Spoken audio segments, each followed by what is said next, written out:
पहा नवीन एपिसोड्स एकदम add free.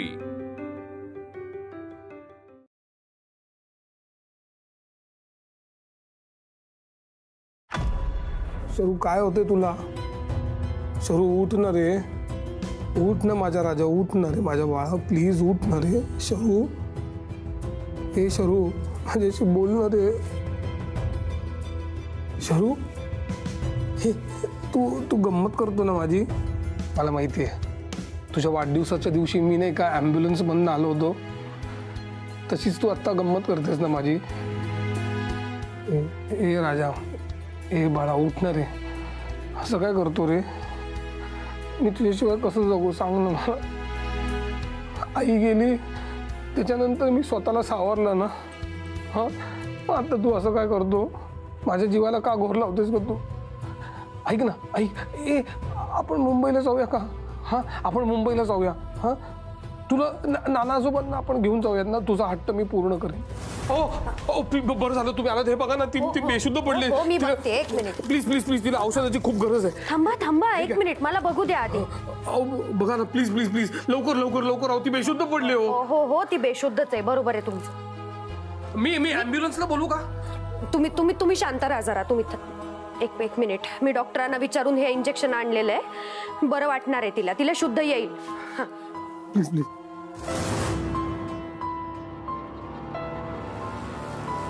Sorry sorry शरू,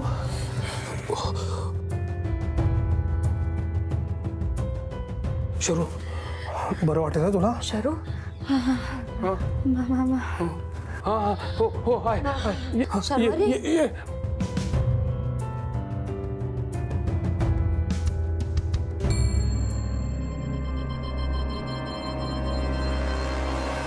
तुला कुठेही जाऊ देणार नाहीये, कायम एकत्र राहूयात। हा केवढा घाबरलो होतो मी, माहिती तुला? मूर्ख मुलगी।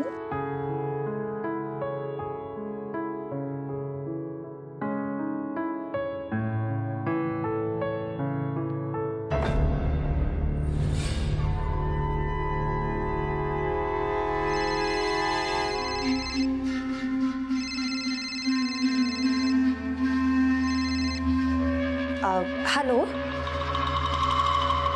हॅलो आई,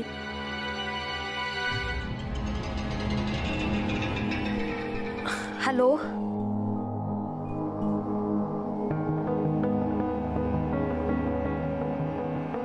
मी आलेच, फोन करून येते। बरं वाटतंय? हा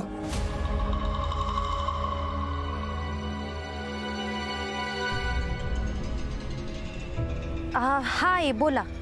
अगं म्हणलं न जेवता गेली, डबा तर खाल्लायस का? नाही खाल्लाय मी। ते काय आहे, पेशंट सिरियस आहे ना, तर मी आले तशी पेशंट जवळच आहे, सतत लक्ष ठेवायला लागतं ना। तू कवा येणार आहेस? मी आता पेशंटला अंडर ऑब्झर्वेशन ठेवलंय, 2-2.5 तास लागतील। ठीक आहे मग मी ठेवू फोन? विभा, तू नक्की हॉस्पिटलातच आहेस का कुठं आहेस?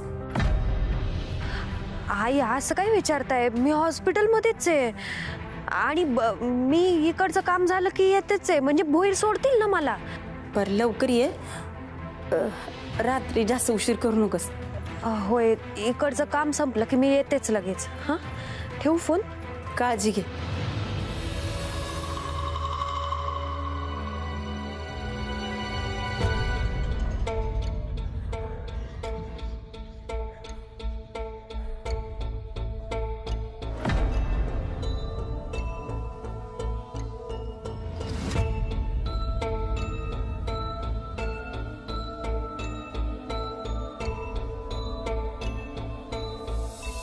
कशी आहे तिची तब्येत?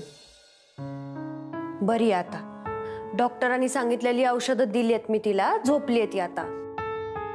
पण तुम्ही दिवसातून 1-2दा तिला मॉनिटर करा, आणि ग्लानीनंतर कदाचित ती म्हणेल की तिचं डोकं जड झालंय किंवा जीभ कडू झालीये, पण ते नॉर्मल आहे। बर आणखीन एक, ही औषधं आहेत हाँ, आणि त्याच्यावर हा डोस कसा आणि कधी द्यायचा ते लिहिलेलं आहे। एकदा तोंडी सांगू का मी? नाही नको, इट्स ओके। बरं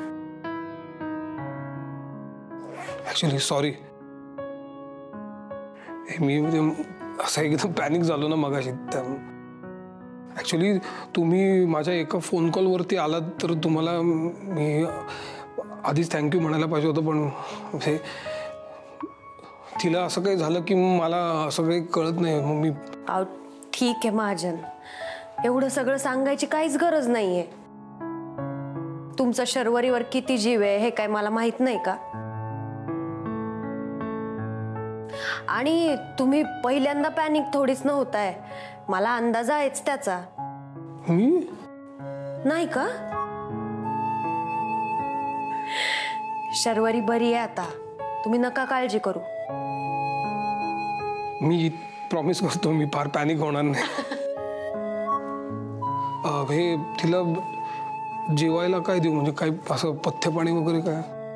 हा, आजच्या दिवशी तरी तिला काही हेवी देऊ नका. आता ORS दिलंय मी तिला, तेच घेऊन झोपलीये ती, त्यामुळे आता काही नको. महाजन, तुमच्या जेवणाचं काय? तुम्ही जेवलात का? नाही, मला भूक नाहीये. अहो अशी कशी भूक नाहीये, काहीतरी तर खायला लागेल ना. अहो नाही, मी ऍक्च्युली काहीतरी बनवून घेतो माझ्यासाठी. It's okay. मग तुम्ही कंटाळला असाल आता. थांबा 1 मिनिट, हे घ्या. हा माझा डबा आहे, हा खाऊन घ्या तुम्ही. ऐका ना, मी ऍक्च्युली दूध पिऊन झोपू शकतो असं काही नाहीये. फक्त दूध? अहो असं अर्धवट पोटी कशाला राहायचं, त्यापेक्षा थोडंसं खाऊन घ्या. अहो नाही, खरंच नको मला. ऍक्च्युली काय, मी ऑफिस झाल्यानंतर बरेचदा मी काही खात पित नाही, मी जेवण स्किप करतो. मी घेतो दूध आणि झोपतो मी. तेव्हाचं ठीक आहे, पण आता मी घरचं आणलंय ना, ते खाऊन घ्या तुम्ही थोडंसं. आणि असं अर्धवट पोटी राहिल्याने डोकं शांत राहत नाही, आणि डोकं शांत नाही राहिलं तर तुम्ही शर्वरीची काळजी कशी घेणार?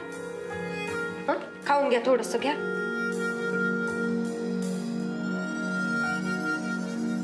माझ्या मुलीला काय होतंय? आणि मी असं ऑब्झर्व केलं की मी जेव्हा इथे नसतो तेव्हाच तिला काहीतरी होतं. माझ्याशिवाय तिची काळजी घेणारं इकडे तसं कोणीच नाहीये, त्यामुळे मला खरंच काही कळतच नाही काय करायला पाहिजे. तिची काळजी घेणारा कोणीतरी घेऊन या, सोपं आहे ना, सगळेच प्रश्न सुटतील.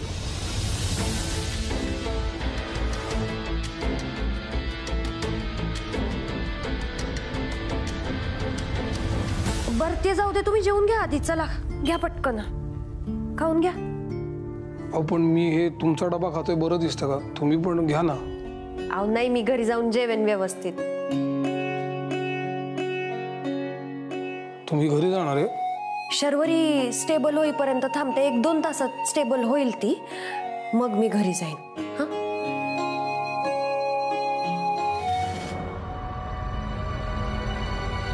कोणी आहे का तिकडे? मला सारखं वाटतंय की कोणीतरी आपल्याकडे डोकावून बघतंय. कोणीतरी बघतंय का आपल्याकडे? नाही, भास झाला असेल तुम्हाला, बाकी काही नाही. घ्या.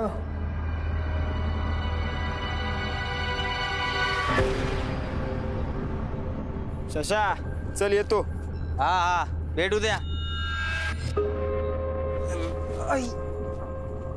बाबा मातोश्री, तुम्ही इथे झोपा काढा.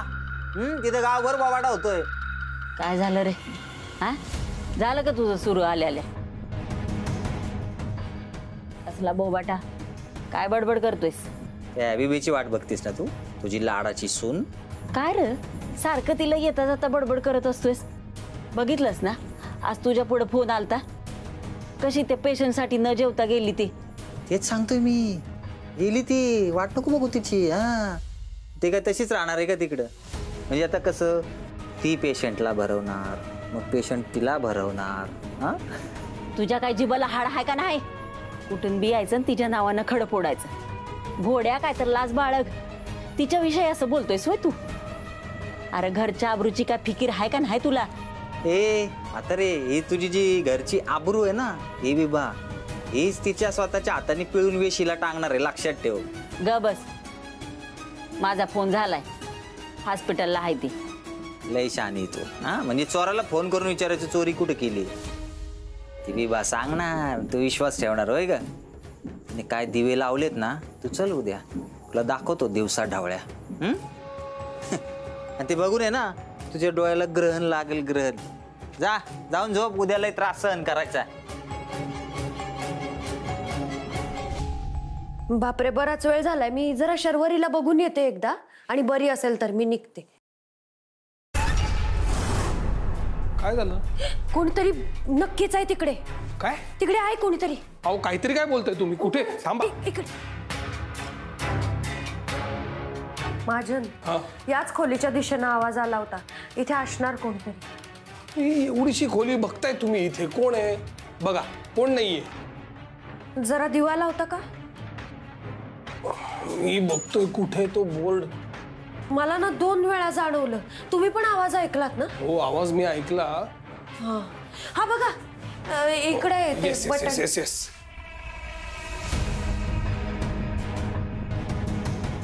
मला माणसाची सावली गेल्यासारखं वाटलं. काय बोलताय तुम्ही? अहो या वाड्यामध्ये लोक यायला घाबरतात. तुम्हाला भास होत आहेत, मी सांगतोय तुम्हाला तर. बरोबर आहे, खरं तर नाना येणं शक्य नाही. मग तारा? अहो ही वाड्यातलीच माणसं आहेत, ते असं का वागतील वेड्यासारखं आता या वेळेला? नाही, कोणतरी आहे नक्की. अहो नाहीये तिकडे बाहेर. विश्वास ठेवा तुम्ही माझ्यावरती, कोणी नाहीये. थांबा जरा, मला बघू देत आधी.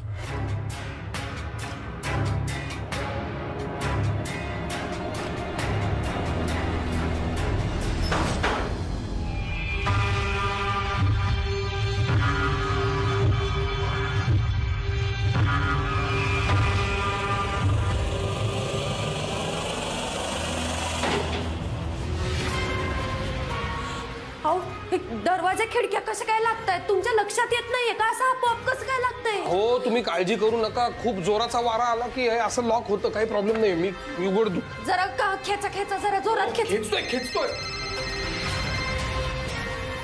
माझा फोन आईंचा असणार. आता कसं बाहेर पडायचं इकडनं?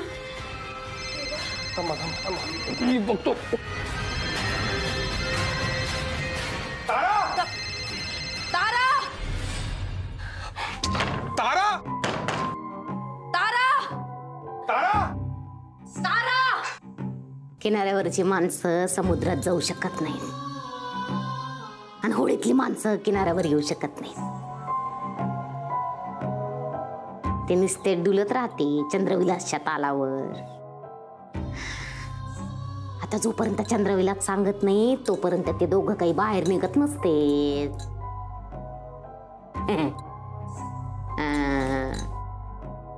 सरका सरका सरका, लागेल तुम्हाला. सरका बाजूला. सांभाळून.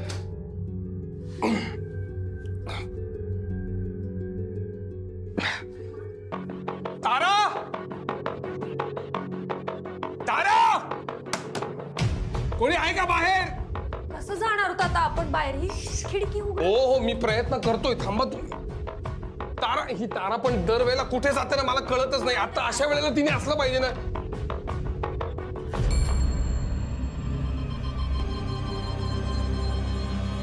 शर्वरी, तिला जर का बरं नाही वाटलं तर? शर्वरीला मी इंजेक्शन दिलंय. 3-4 तास तरी ती छान झोपेल. आता तुम्ही तिची काळजी करू नका. तारा! मला आई माझी काळजी करत असतील. तिकडे मला फोन येत असेल त्यांचा बाहेर. काय करायचं आता? मला काही कळत नाही आता. हे सुद्धा इतकं.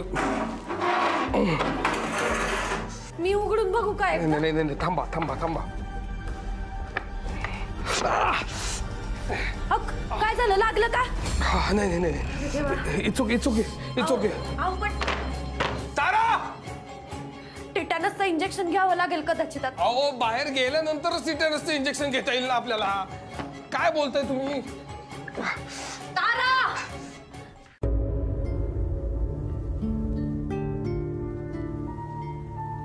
अजून किती वेळ असंच बसून राहायचंय आपण? मला घरी जायचंय. आई वाट बघत असतील माझी. आय एम व्हेरी सॉरी विभावरी. माझ्या एका फोन कॉलमुळे हे सगळं होते. मी जर का तुम्हाला फोन केलाच नसता तर हे काही घडलंच नसतं. ते मागच्या वेळेला शर्वरीच्या नाकातनं रक्त आलं होतं तेव्हा सुद्धा तुम्ही आला होतात. तुमच्या घरचे तुम्हाला या वाड्यात येण्यापासून रोखतायत. तरी सुद्धा तुम्ही काही मेडिकल इमर्जन्सी आली तरी इथे हजर असता. आता हे तर सगळं अनएक्सपेक्टेडच आहे. म्हणजे दार काय लागलंय, ती खिडकी काय लागली आहे. अहो त्यात तुमची काही चूक नाहीये. नाही हो, हा तुमचा चांगुलपणा झाला. मी तुम्हाला खरं सांगू का, या वाड्यात आल्यापासून ना काहीतरी प्रॉब्लेम्स होतातच आहेत. आणि या सगळ्याच्या मुळाशी फक्त तो एक माणूस आहे, नाना. तुमचा नानांवर एवढा राग काय? सॉरी, तुम्हाला नसेल सांगायचं तर मी आपला असंच. नाही, तुम्हाला न सांगण्यासारखं काही नाहीये. उलट माझ्या लक्षात येते की नाना असे का वागले असते.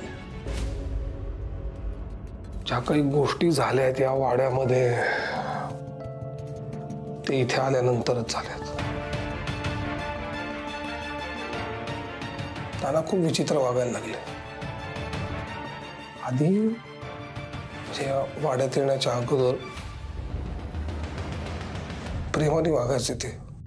कदाचित नानांना अडचणीत आणणारा हा वाडाच असेल.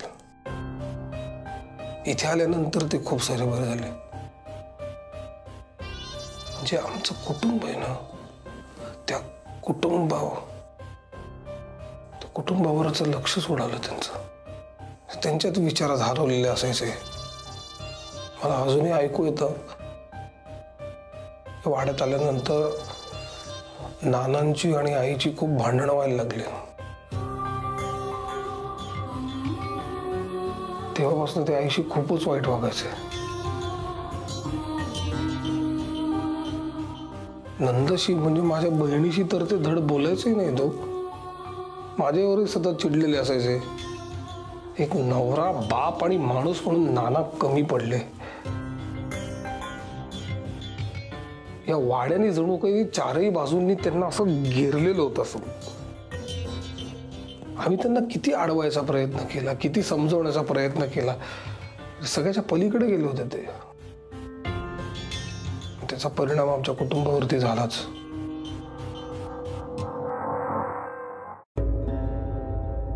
विभावरी, आम्ही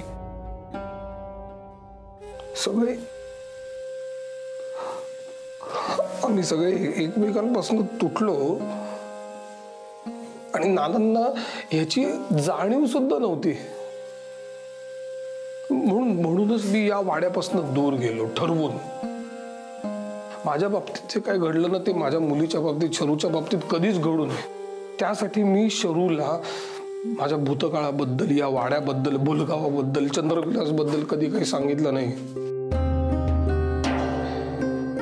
मला चंद्रविलासबद्दल नेहमीच खूप वाईट फिलिंग होतं. माझ्या मुलीवरती या वाड्याची सावली कधीही पडू नये यासाठी मी खूप प्रयत्न केले. शरूला इथून बाहेर काढण्यासाठी विनवणी करून, आरडाओरडा करून, दमटवून, कधी प्रॉमिसेस घेऊन, ज्या मार्गाने शक्य आहे त्या सगळ्या मार्गाने मी तिला इथून काढण्याचा, घेऊन जाण्याचा प्रयत्न करत होतो. मी शरूला सांगत होतो की नकोय आपल्याला हा वाडा, आपण जाऊया इकडनं. पण कधीच ऐकलं नाही माझं तिने. मला कळतच नाही ती काय या वाड्याच्या प्रेमात पडली का काय. तिच्या इथे येण्याच्या एका निर्णयाने तिने किती गोष्टींना तोंड फोडलंय. उद्या जर शरूला काही झालं तर मी काय करू. विभावरी, माझी बायको अपघाताने गेली ना, त्या दिवशी आमच्या चंद्रविलासवरूनच भांडण झालं होतं. मग आता इथे होणाऱ्या अशा अघटित घटनांमुळे उद्या शरूला जर का काही झालं तर मी काय करू सांगा ना. ती एकटीच आहे माझ्यासाठी. तिच्यामुळेच खरं तर माझं जगणं सोपं झालंय. आणि तिला जर का काही झालं तर मी कुठे जाऊ. मला माझ्या शरूला गमवायचं नाहीये. तिच्याशिवाय मला जगण्याची अजिबात ताकदच नाही. मी कसं समजावू तिला सांगा ना. महाजन,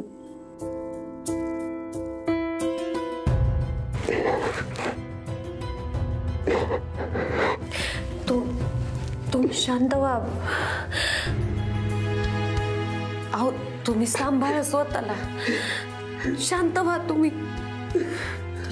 सॉरी, मी तुम्हाला दुःख व्हायला म्हणून नाही बोलले हो. सॉरी. सांभाळ स्वतःला.